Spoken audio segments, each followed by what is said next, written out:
Bienvenidos a todos al último video de hormonas vegetales. En este video vamos a seguir explorando el mundo de las hormonas, enfocándonos en las funciones fisiológicas, como ya lo hemos venido haciendo, integrando los conceptos para ver cómo es que de manera conjunta pueden regular procesos del desarrollo. Y en esta oportunidad vamos a incorporar también algunos mecanismos de defensa en los cuales están involucradas las hormonas. Vamos a empezar con el ácido abscísico, que es una molécula que ustedes ya conocen cuando vimos agua, la nombramos, que participaba en la regulación estomática cuando falta agua en el suelo. La estructura es un sesquiterpeno y se sintetiza principalmente en los cloroplastos. Ya saben, de videos anteriores, que el ácido yiquímico es un precursor de su biosíntesis. ¿Y en dónde se sintetiza? Bueno, en la mayoría de los órganos.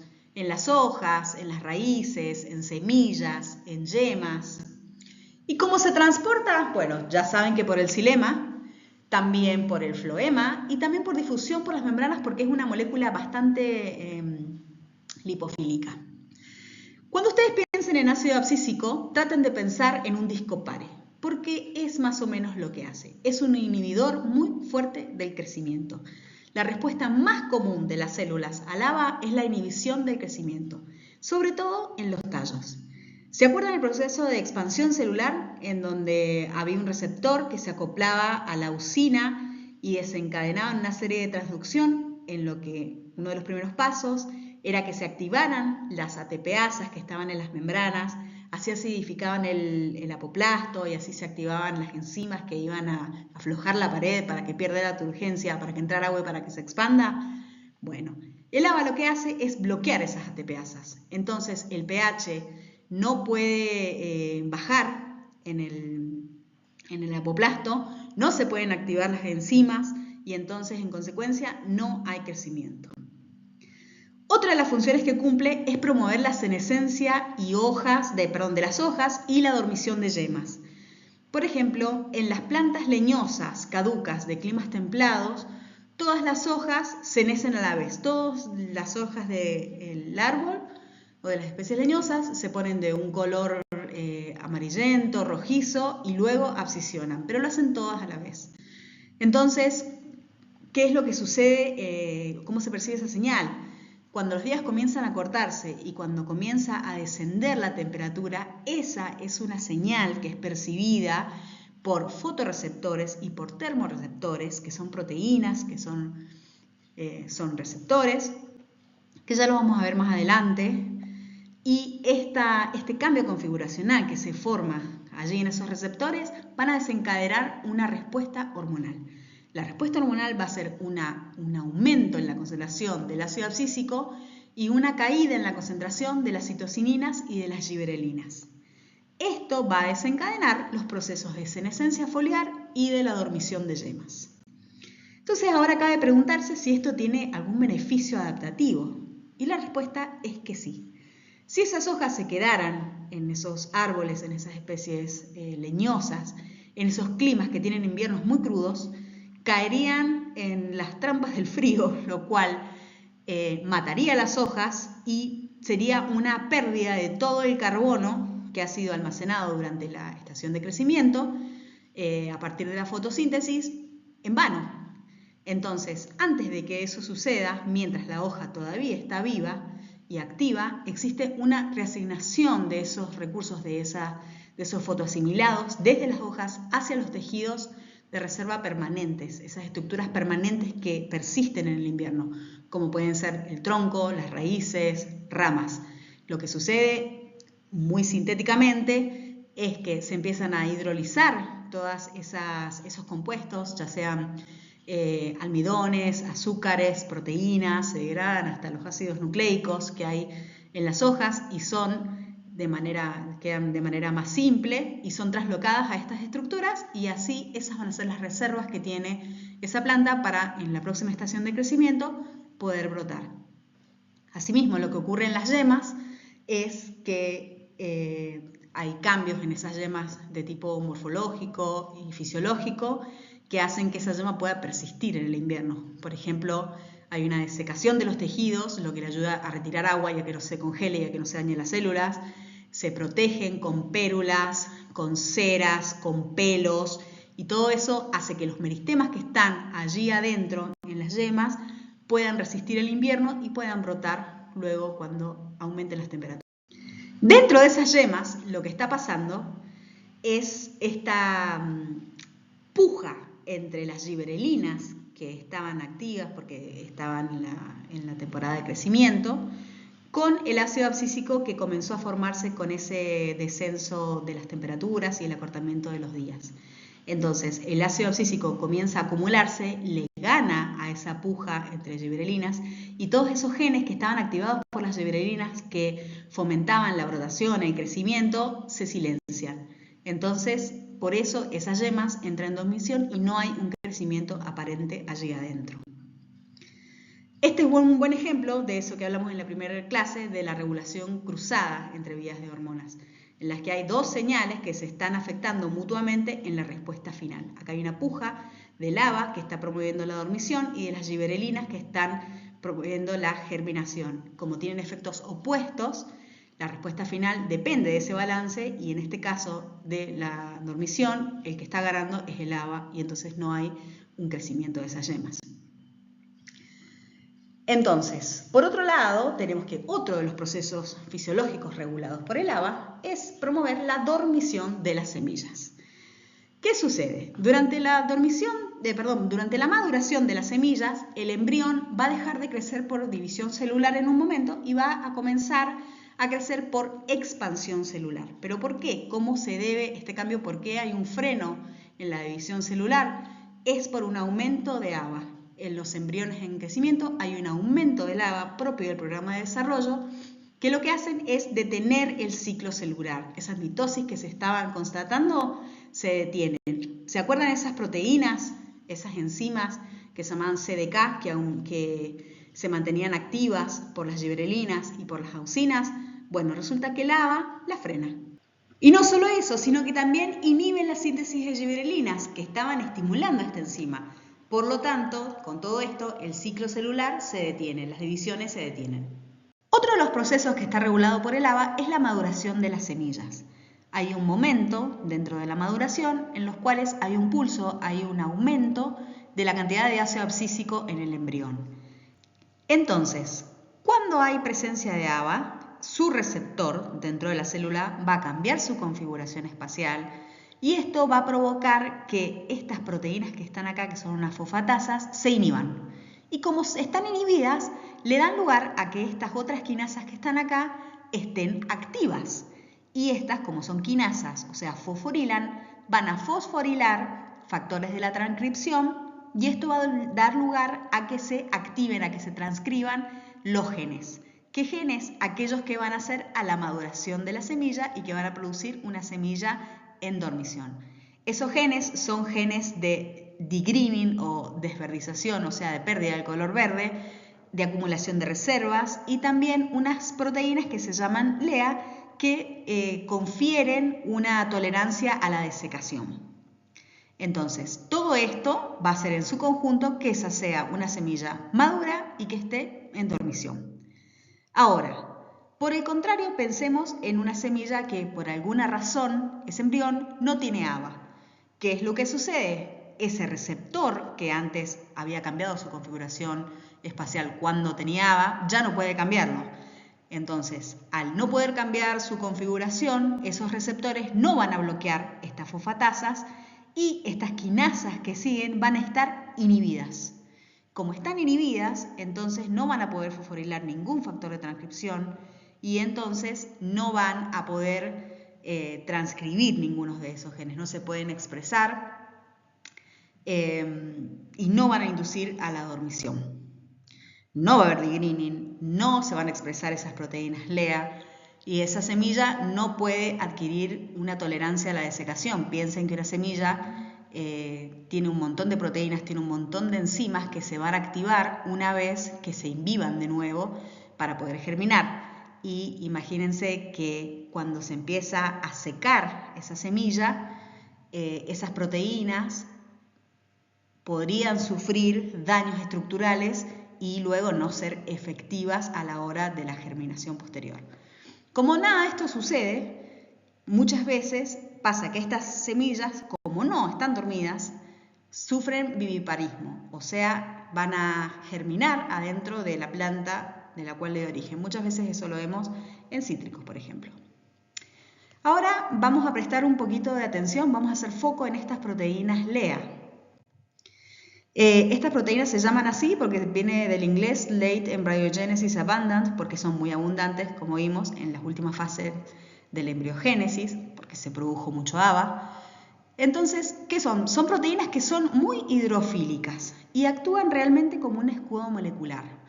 ¿Cómo van? ¿Cómo funcionan? Se unen a otras proteínas y evitan, fíjense, esta es una representación, un esquema de cómo son, entonces como que envuelven y se adhieren a otras proteínas para evitar que se desnaturalicen o que formen agregados cuando la semilla comienza a deshidratarse.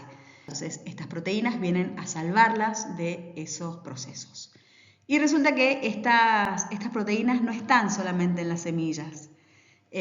También suceden, se forman en plantas que ya están establecidas y se sintetizan en respuesta al frío, a la salinidad o a la sequía. El factor común es que siempre están inducidas por el ABA. Como dato de color, son casi exclusivas de las plantas, excepto en un crustáceo que vive en el mar. Otro de los procesos que están regulados por el ABA es la respuesta a estreses abióticos. Ya se darán alguna idea por la filmina que vimos recién de qué se trata esto, ¿no? Entonces, tiene respuesta a estreses hídricos, a salinidad, a temperatura. ¿Qué sucede? Que cuando se percibe ese estrés, la planta aumenta sus contenidos de ácido abscísico y esto, por reacciones a grandes rasgos similares a las que vimos recién, va a inducir a que se expresen genes en respuesta a ese estrés. Dentro de las cosas que hacen estos genes que se van a expresar es, por ejemplo, la formación de sustancias que son osmoprotectoras, como el azúcar, la clorina, la glicina. Esto, por ejemplo, en una respuesta a salinidad o a estrés hídrico, en un intento por bajar aún más el potencial agua que tienen las células para que pueda ingresar agua desde el exterior. Por otro lado, se van a producir también más de estas proteínas LEA y otras proteínas que se denominan Heat Shock Protein, que son proteínas que van a estabilizar también las proteínas que están muchas veces en las membranas, que son las LEA se sintetizan más cuando hay frío y estas HSP cuando hay eventos de alta temperatura. Por otro lado, también pueden reducir el movimiento de agua e iones y también van a producir muchas veces enzimas que van a lidiar contra el daño oxidativo, por ejemplo, peroxidasas. Otro de los procesos fisiológicos en los cuales está involucrado el ácido abscísico, que es archiconocido por ustedes, es la inducción y el mantenimiento del cierre estomático. Para repasarlo brevemente, una vez que la señal de que faltaba agua en el suelo, que era percibida como una baja en la turgencia de las células de la raíz, era enviada por el xilema hasta las hojas, ahí ese ABA que se enviaba, más un ABA que comienza a sintetizarse en las células guardianas, iba a provocar que se activaran los canales de entrada de calcio. Cuando aumenta la cantidad, la concentración de calcio dentro del citosol, esto iba a hacer que se activaran a su vez canales de salida de cloruros y de malatos, que son aniones. Ahora, al perder aniones, se genera una despolarización de la membrana. Quiere decir que se genera una disminución en la diferencia de potencial eléctrico que hay entre el interior de la célula y el exterior de la célula. Esa diferencia, antes a un lado y al otro de la membrana, era muy grande porque estaban las bombas ATPasas que estaban bombeando permanentemente protones fuera de la célula. Entonces, esa despolarización de la membrana que se genera ahora hace que se activen los canales de salida de potasio.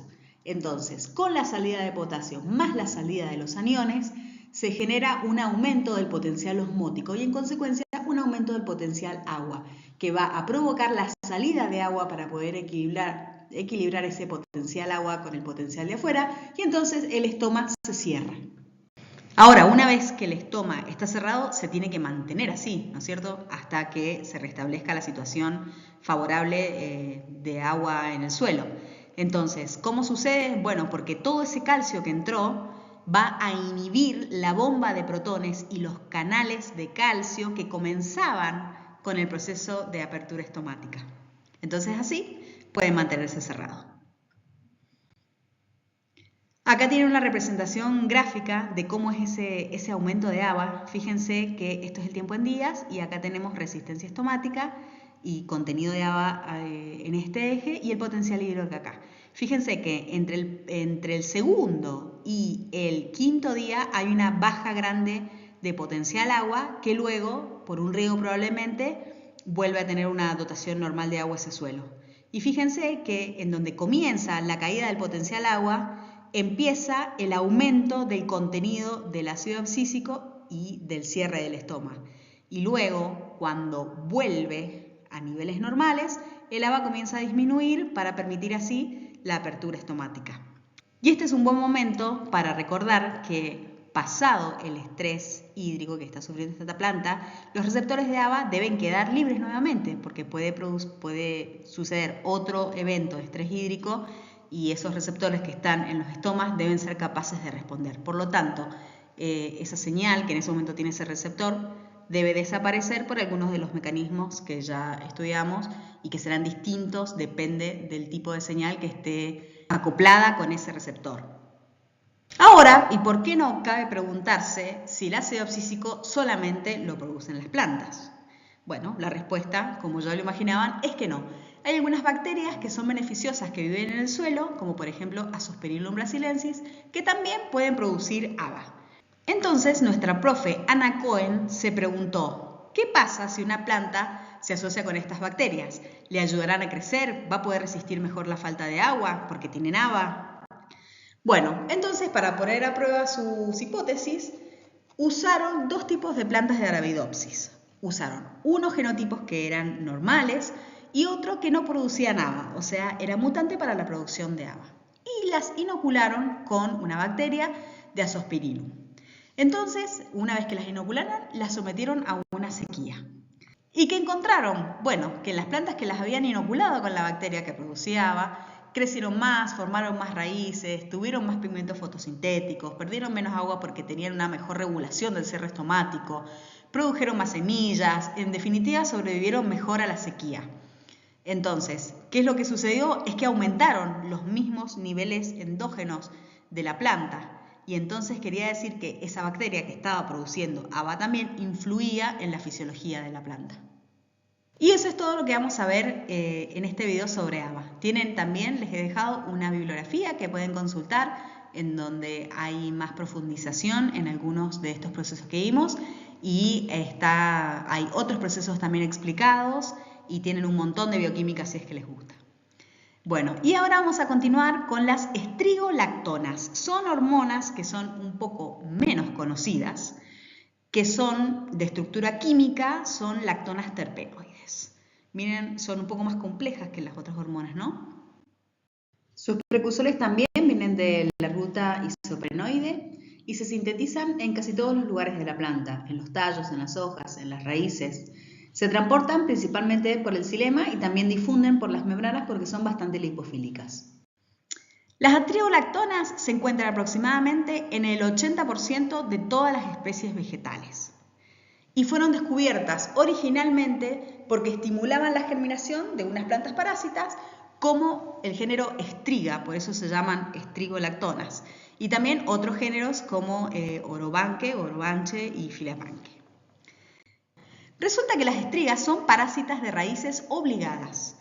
Entonces, sus semillas están inactivas en el suelo hasta que su germinación es disparada por estrigolactonas que son exudadas desde las raíces de sus hospederos. Las estrigolactonas funcionan como una señal química que les está diciendo a las semillas parásitas que hay una raíz cerca y que entonces sí pueden germinar. Fíjense, una vez que las raíces van a germinar, se tienen que adherir con sus propias raíces, que son unos austerios especializados, a las raíces del huésped. Entonces, una vez que están ahí, empiezan a drenar los recursos, empiezan a drenar los fotoasimilados, el agua. Entonces crecen, pero crecen de manera muy lenta y atrofiada y causan muchas pérdidas económicas.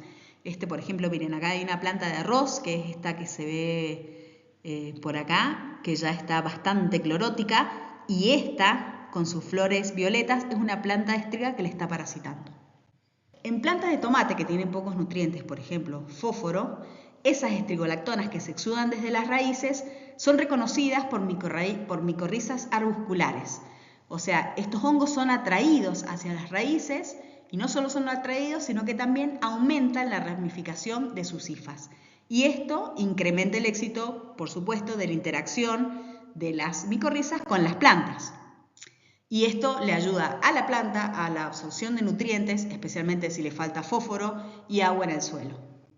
Es importante remarcar que las estrigolactonas no son solamente señales externas para la rizósfera, o sea, no son solamente exudados de las raíces, sino que son verdaderas hormonas vegetales que regulan procesos internos de la planta.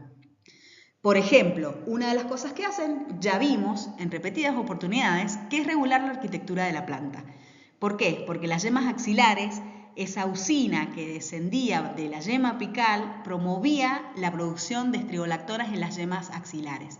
Y estas estrigolactonas inhibían la síntesis de las citoquininas, que cuando están activas y cuando están en cantidad, estimulan ese crecimiento de las yemas laterales y pueden brotar. Entonces, como resultado, permanecen dormidas. Cuando uno rompe esa dominancia, o sea, cuando uno elimina esa fuente de auxinas, entonces las estrigolactonas disminuyen y se pueden sintetizar y llegar más citoquininas y entonces esas yemas se pueden despertar, comienzan a brotar y hacen que la planta se ramifique. Por eso se habla de una regulación de la arquitectura de la parte aérea. Y fíjense, bueno, acá hay un ejemplo muy lindo. Esta es una planta de arvejas y esta es una planta de arroz. Fíjense que los que están a la derecha son deficientes, o sea, no pueden producir estrigolactonas en cantidades suficientes. Entonces, como no pueden producirla, son más ramificados, porque al no producir las estrigolactonas, las citoquininas pueden activarse, pueden sintetizarse normalmente y van a provocar que las yemas laterales broten y se genere una planta un poco más ramificada. Como parte de respuesta también a las deficiencias minerales, cuando una planta tiene pocos nutrientes, por ejemplo nitrógeno, hay un aumento de estrigolactonas internas. Entonces, esto como consecuencia va a traer que se reduzca el crecimiento de las yemas axilares. Entonces, hay menos ramas nuevas como parte de una estrategia para alocar esos pocos recursos que hay en solamente unos puntos de crecimiento. Por el contrario, cuando una planta tiene un buen suministro, en este caso por ejemplo de nitrógeno, hay un aumento de citocininas en la raíz y estas van a viajar hacia los brotes y van a estimular el crecimiento de esas yemas axilares, entonces sí va a haber formación de ramas. Para resumir esto, cuando hay deficiencias, por ejemplo, de fósforo o de nitrógeno, lo que sucede es que se incrementan la cantidad de estrigolactonas, tanto exudadas como las de la misma planta. Entonces, por un lado, los exudados van a generar que no solo aumente la interacción con las micorrizas arbusculares y que se ramifiquen, sino también puede aumentar la simbiosis con organismos fijadores biológicos del nitrógeno y también crean un cambio en la estructura de la raíz, porque van a hacer que haya más pelos radicales para buscar los pocos nutrientes que hay y un aumento de las raíces laterales también como una estrategia para llegar hacia otras zonas en donde quizás pueden haber nutrientes. Y en la parte aérea, como dijimos, se disminuye la ramificación para eficientizar los pocos recursos que hay. Eso es lo que vamos a decir por el momento de estrigolactonas. De nuevo, tienen unos papers si quieren consultar y van a ver otras funciones que están reguladas también por las estrigolactonas. Y ahora sí llegamos a mi hormona favorita, los jasmonatos. Estos son una familia de compuestos que son derivados del ácido jasmónico. Las formas más activas son aquellos que están conjugados con aminoácidos, especialmente con la isoleucina. Y también existe un éster metílico del ácido jasmónico que es volátil. Los precursores están presentes en las membranas lipídicas, sobre todo un precursor fuerte es el ácido linolénico. Y se sintetizan en distintos lugares, en los tejidos en activo crecimiento, como en los meristemas radicales, en los apicales, en las hojas jóvenes que están en expansión, y se transportan, como ya dijimos recién que había una forma que era volátil, se van a transportar por difusión y también posiblemente por el floema. Todavía están investigando bien cómo es el transporte de este hormona. Al principio del video yo les comenté que en esta clase íbamos a aprender del rol que tienen algunas hormonas en la defensa de las plantas. Y este es uno de esos casos. Los jasmonatos tienen un rol en la defensa sobre todo contra insectos herbívoros, más precisamente o sobre todo con los insectos que son de los tipos de mordedores. Cuando las plantas perciben que están siendo atacadas por uno de estos insectos herbívoros, lo que hace es aumentar inmediatamente la producción de jasmonatos. Estos, cuando se unen con sus receptores, van a ir y van a liberar una cascada de reacciones para que se puedan destruir unos represores que están impidiendo que los factores de transcripción de genes de defensa se activen y los genes se puedan transcribir.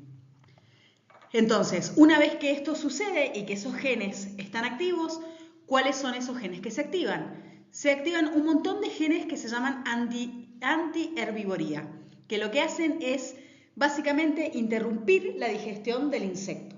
Por ejemplo, ahí se producen proteínas que son inhibidoras de proteasas del insecto, inhibidoras de amilasas e incluso unos compuestos que se adhieren a los carbohidratos y una vez en el tracto digestivo del insecto destruyen el epitelio. Entonces todas estas acciones hacen que el insecto no pueda aprovechar su alimento, incluso a veces podrá morir de hambre o directamente se tiene que retirar y tiene que ir a otra planta. Entonces, como les dije recién que esto funciona destruyendo un freno a la transcripción de estos genes para que puedan activarse, es algo así como que los jasmonatos le quitan el freno que tiene la planta para generar esas defensas que en un contexto en la que no es atacada no es necesario que los tenga activos.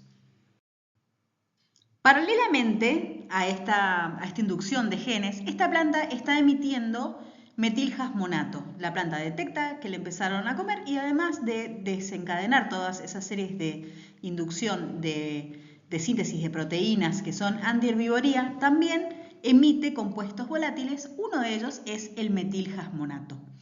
Entonces, esta señal es captada por otras plantas, normalmente de la misma especie, y entonces las alerta de que hay una amenaza cerca. Entonces, estas plantas van a experimentar luego lo que se llama una respuesta de priming, que significa que la próxima vez o cuando realmente sean atacadas, la respuesta que van a tener estas plantas va a ser mucho más rápida y mucho más alta que si nunca hubieran recibido esta señal de alerta.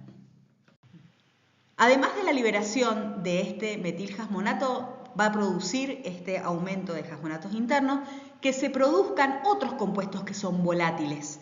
Dentro de ellos están los terpenos, fenoles, un grupo que se llama green leaf volatiles, pentyl volatiles y otras moléculas que en su conjunto van a formar grupos de compuestos bien específicos que tienen respuestas específicas por parte de otros insectos. Estos compuestos volátiles van a tener dos roles centrales. Uno es una comunicación entre plantas en los cuales estos compuestos actúan como una señal de advertencia para las plantas vecinas, ¿no? Están indicando que andan merodeando algún tipo de amenaza para ellas y que tienen que preparar sus defensas. Y por otro lado, también va a tener interacciones ecológicas, porque lo que van a hacer estos compuestos es llamar, atraer a enemigos naturales para que ellos puedan predar el insecto que se las está comiendo. Asimismo, también pueden hacer que insectos que encuentran atractiva esa planta mediante la liberación de estos compuestos los repelen. Y estas respuestas no solamente se producen en la parte aérea de la planta, sino también en la parte subterránea, en las raíces.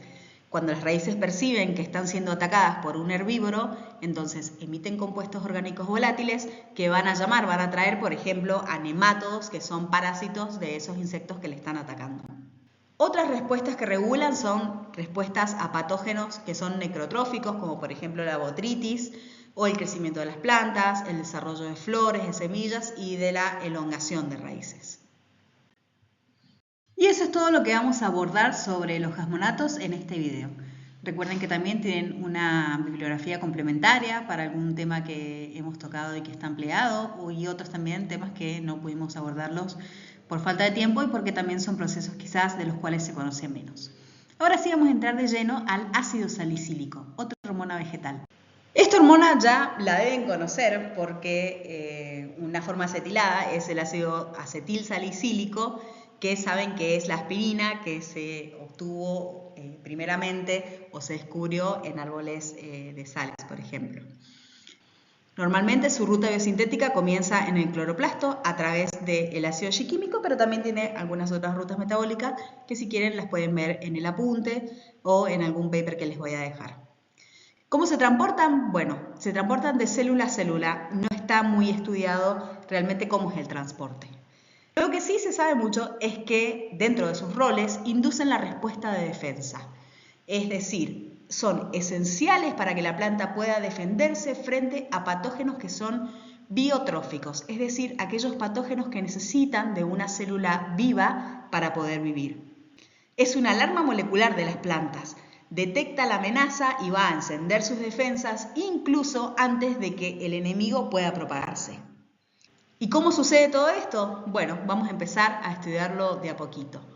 Una de las cosas que sucede apenas una planta es atacada es una respuesta de tipo local, en el lugar en donde se produce el ataque.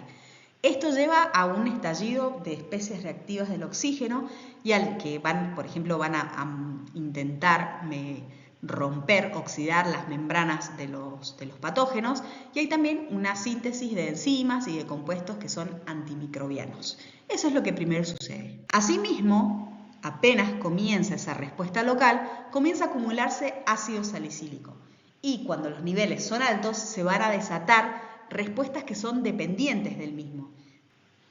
Dentro de estas respuestas encontramos la producción de proteínas relacionadas con esa patogenicidad, lo voy a decir PR de ahora en más, la resistencia sistémica adquirida y una reacción de hipersensibilidad. Y los vamos a ver uno por uno. Vamos a comenzar con esos genes que están relacionados con la patogénesis. ¿Qué son estos genes? Bueno, son genes que van a codificar para proteínas que incluyen enzimas, que son quitinasas, o sea que van a degradar la pared celular de los hongos, defensinas, que son péptidos que se van a insertar en la membrana de los hongos y las bacterias, entonces forman poros y el contenido celular se escapan iones, las células comienzan a dejar de estar funcionales y finalmente mueren, u otra clase de sustancias microbianas. Otra de las respuestas que induce el ácido salicílico es la reacción de hipersensibilidad o respuesta hipersensible. ¿En qué consiste? Bueno, en una muerte celular programada en la célula infectada y en las células adyacentes a esa misma célula. Entonces así se bloquea la propagación del patógeno porque dijimos que esta reacción se provoca cuando los patógenos son biótrofos, o sea, cuando necesitan sí o sí de células vivas para poderse alimentar. Y esta reacción se produce en conjunto. Es el ácido salicílico con la asistencia de las especies reactivas del oxígeno, esas que se habían generado como primera respuesta en el ataque, que cuando está reforzada con la acumulación de este ácido salicílico, entonces esa señal de defensa se amplifica y se genera esta reacción. Aquí tienen una comparación entre una hoja que puede producir una respuesta hipersensible, que es la superior, y una que no puede hacerlo, que está en la parte de abajo. Fíjense cómo en la que no puede producir esa respuesta hipersensible, la propagación del patógeno es mucho mayor. En cambio, en aquella que pudo de una manera programada y precisa suicidar esas células que estaban atacadas por el patógeno y las que están alrededor, no le da chance a ese patógeno para que se pueda propagar. La otra clase de respuestas que dijimos que también inducía es la resistencia sistémica adquirida. Este es un mecanismo adaptativo por el cual un solo encuentro con un patógeno puede aumentar la resistencia a futuros ataques. Funciona como una vacuna.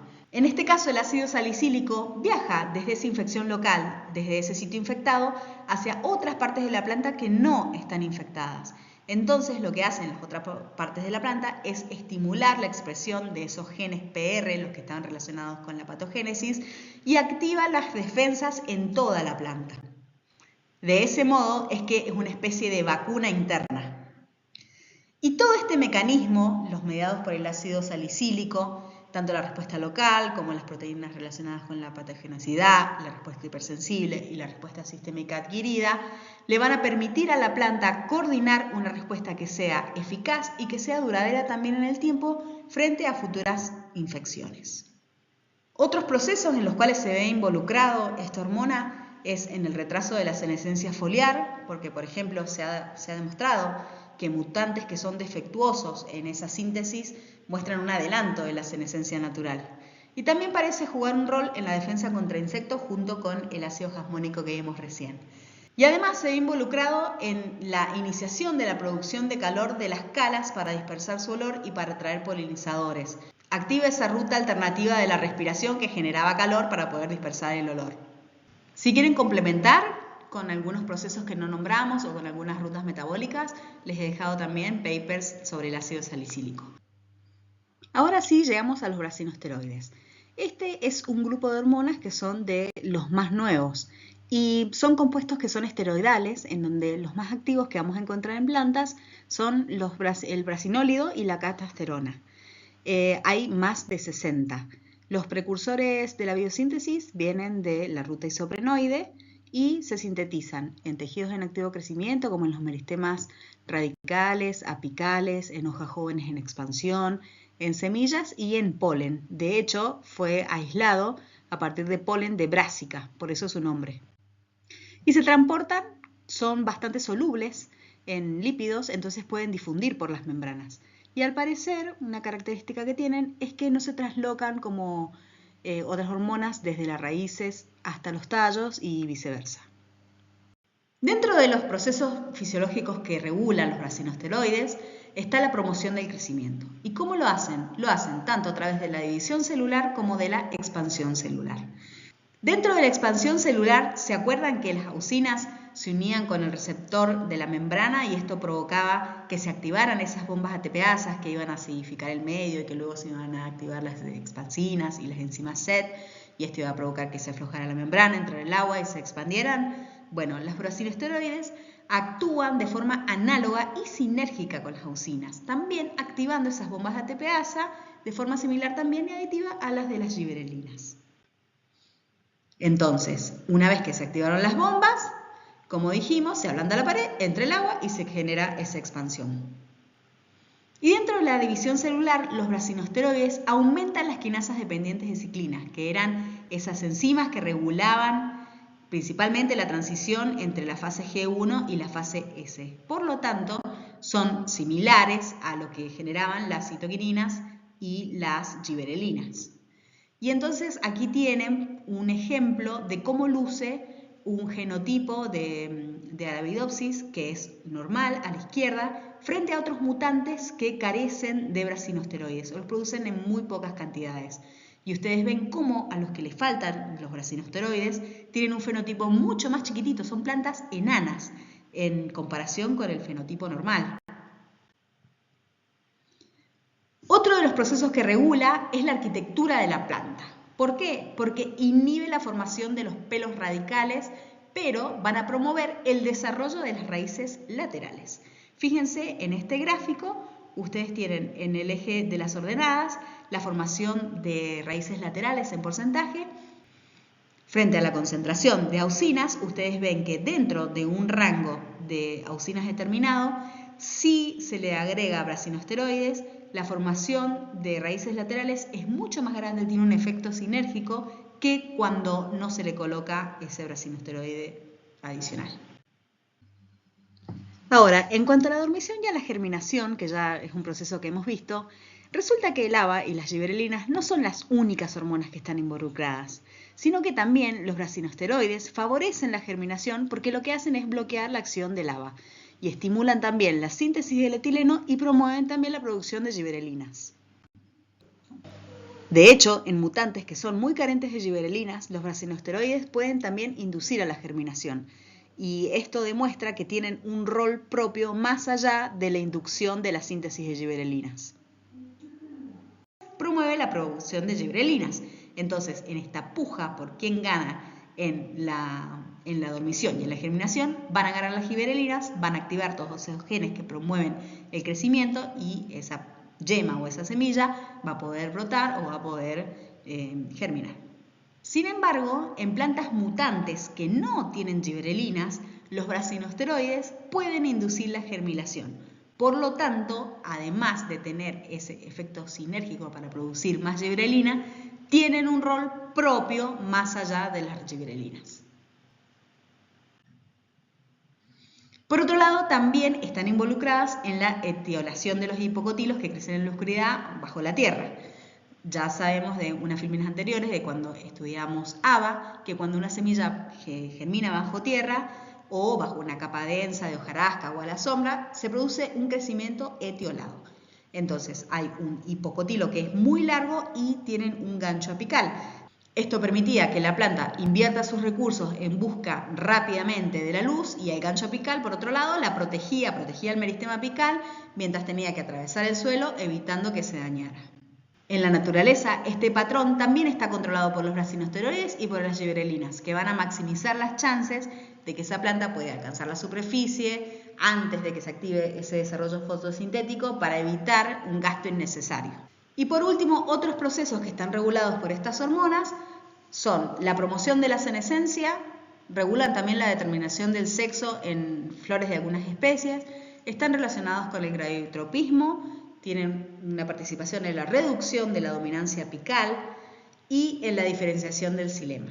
Si quieren ampliar estos conceptos, pueden encontrar algunos de ellos en la bibliografía que les he dejado. Y ahora sí vamos a pasar a la última de las hormonas vegetales, que es la melatonina. Esta hormona, que también es relativamente nueva, es una hormona que también está presente en los animales y la función se relaciona con la regulación del sueño y de los ritmos circadianos. Lugar de síntesis, de nuevo, tejidos en activo crecimiento, meristemas apicales, hojas jóvenes en expansión y en las semillas. Su precursor principal, aminoácidos, el triptofano principalmente. Como les dije que es una hormona relativamente nueva, su función exacta y el papel que cumple en el desarrollo y en la fisiología de las plantas todavía no se comprende muy bien. Y las investigaciones sobre esta hormona están en las primeras etapas todavía. Pero se conoce hasta el momento que de alguna manera promueve la germinación y el crecimiento de las semillas, aporta algo a la tolerancia al estrés oxidativo, se retrasa la senescencia de las hojas, puede regular la floración y la maduración de las frutas y también está involucrada en defensa ante estreses bióticos y abióticos. Por darles un ejemplo, les cuento también otro de los papers también de la profe Ana Cohen con una de sus becarias en su momento, con Florencia Joffre. La idea central de este estudio fue evaluar cómo la inoculación con rizobacterias nativas del género Pseudomonas y Enterobacter mejoraban la tolerancia al estrés hídrico en tomate. ¿Y por qué? Porque estas bacterias generan un aumento de los niveles endógenos de la melatonina y una mejora en la eficiencia fotosintética. ¿Y qué encontraron? Bueno, que bajo sequía las plantas que tenían las bacterias nativas promovieron el crecimiento de la planta con mayor altura, mayor área foliar, mayor peso y aumentaron también el contenido de clorofila. Todo esto hizo que hubo una mejora de todo el aparato fotosintético, de la eficiencia fotosintética y disminuyó el daño oxidativo y también aumentaron la prolina. Además, estas bacterias fueron capaces de incrementar los niveles endógenos de la melatonina que tenían esas plantas, en especial cuando estaban infectadas con la cepa del Enterobacter. Aquí se muestra que estas plantas, que son las que están infectadas con Enterobacter, logran un crecimiento mucho mayor que las plantas de control, incluso más alto que aquellas que tenían melatonina agregada exógenamente. Entonces, esta es una demostración que una interacción en este caso de microbios, de bacterias juntas con una planta, puede modificar la fisiología de la planta a través de una modificación en su regulación hormonal. Y esto es todo lo que vamos a compartir de hormonas en este video. Les agradecemos su atención y sepan que estamos atentos por cualquier duda que pueden tener, que la pueden depositar en el foro. Y si ya pasan estas clases y se acaba el curso, sepan que también nos pueden escribir un correo y podemos ayudarlos con cualquier inquietud que tengan con respecto a hormonas o con cualquier otro tema que podamos ayudarlos. Bueno, muchas gracias y nos vemos luego, los leemos en el foro.